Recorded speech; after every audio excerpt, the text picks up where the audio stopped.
নমস্কার বন্ধুরা, আজকে আমি আপনাদের সাথে শেয়ার করব একটি অত্যন্ত সুস্বাদু ও আরামদায়ক রান্না, ট্যাংরা মাছ দিয়ে ঝিঙ্গে আলুর তরকারি। তাহলে চলুন দেরি না করে দেখে নেওয়া যাক এই রেসিপিটি বানাতে আমাদের কি লাগছে। প্রথমে কড়াইতে একটু তেল দিয়ে তেজপাতা আর শুকনো লঙ্কা, পেঁয়াজ কুচি, কাঁচা লঙ্কা আর আদা বাটা দিয়ে একটু নাড়াচাড়া করে নিলাম। এরপর সবজিগুলো দিয়ে 1 চামচ করে জিরের গুঁড়ো আর ধনের গুঁড়ো দিলাম।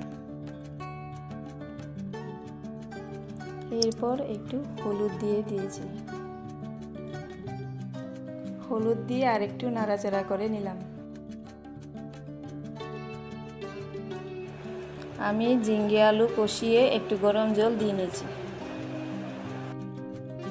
তারপর কয়েক টুকরা টমেটো কেটে দিয়ে দিলাম।